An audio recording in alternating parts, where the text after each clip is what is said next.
নমস্কাৰ সকলোকে স্বাগতম জনাইছো অন্য এক ভিডিঅ'লৈ আৰু আজি এই ভিডিঅ'ত জনাম আপোনালোকক লক্ষ্মীনাৰায়ণ ৰাজযোগৰ কথা।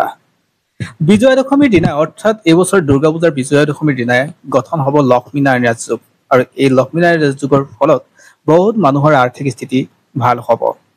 অৰ্থাৎ 13 অক্টোবৰ তাৰিখে বুধ তুলা ৰাশিত প্ৰৱেশ কৰাৰ লগে লগে গঠন হ'ব লক্ষ্মীনাৰায়ণ ৰাজযোগ আৰু এই লক্ষ্মীনাৰায়ণ ৰাজযোগৰ ফলত ব্যক্তিৰ আৰ্থিক স্থিতিৰ লগতে ব্যক্তিৰ মানসিক শাৰীৰিক সকলো দিশৰ পৰা তেওঁলোকৰ কাৰণে লাভৱান হ'ব। তেওঁলোকৰ ব্যৱসায় উন্নতি হ'ব, তেওঁলোকৰ কাৰণে পজিটিভ আহিব, নোহোৱা কামবিলাক হৈ উঠিব, তেওঁলোকৰ কাৰণে আশীৰ্বাদ স্বৰূপ হ'ব।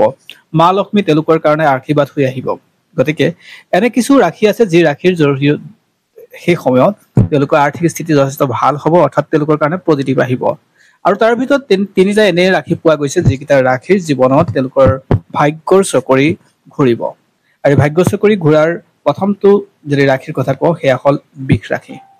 যদি আপোনাৰো বৃষ ৰাশি হয় তেনেহ'লে আপোনাৰ প্ৰতিটো কামত সফলতা লাভ কৰাৰ যোগ আহিব। অৰ্থাৎ আপোনাৰ মাহটো অৰ্থাৎ এই সময়খিনি আপোনাৰ কাৰণে অতি ভাল বুলি প্ৰমাণিত হ'ব। ব্যৱসায় অগ্ৰগতি হ'ব আৰু আপোনাৰ কেৰিয়াৰটো সুবিধা হ'ব। গতিকে আপোনাৰ ক্ষেত্ৰত পজিটিভ এই সময়টো।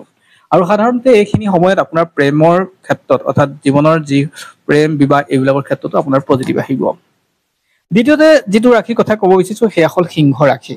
অৰ্থাৎ লক্ষ্মীনাৰায়ণ ৰাজযোগৰ ফলত সিংহ ৰাশি ব্যক্তিসকলৰ সকলো কাম পূৰ্ণ হ'ব, আৰ্থিকভাৱে তেওঁলোকৰ সবল হ'ব আৰু তেওঁলোকৰ ব্যৱসায়িকভাৱে উন্নত হোৱাৰ যোগ আছে। অৰ্থাৎ তেওঁলোকৰ কামো সময়মতে নিশ্চিতভাৱে হ'ব। আৰু এটা ৰাশি হ'ল মীন ৰাশি। যদি আপোনাৰ মীন ৰাশি হয় তেনেহ'লে আজি এই সময়খিনি আপোনাৰ কাৰণে ভাল সময় আৰু আপুনি আত্মীয়ৰ পৰা যিকোনো ক্ষেত্ৰতে সমৰ্থন লাভ কৰিব।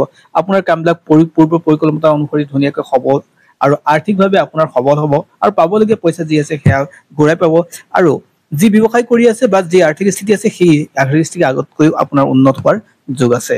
গতিকে এই তিনিটা ৰাশিৰ ব্যক্তিৰ হঠাৎ জীৱনৰ পৰিৱৰ্তন হোৱাৰ যোগ থাকে আৰু ইয়াৰ মাত্ৰ কাৰণ হ'ল লক্ষ্মীনাৰায়ণ ৰাজযোগ আৰু যাৰ বাবে আপুনি লক্ষ্মীনাৰায়ণৰ ৰাজযোগৰ এই ক্ষেত্ৰত লাভৱান হ'ব আৰু আপুনি লক্ষ্মীক আৰাধনা কৰিবলৈ নাপাহৰিব। ধন্যবাদ। পুনৰ আন এক ভিডিঅ'ত আপোনাক সকলোকে লগ পাম।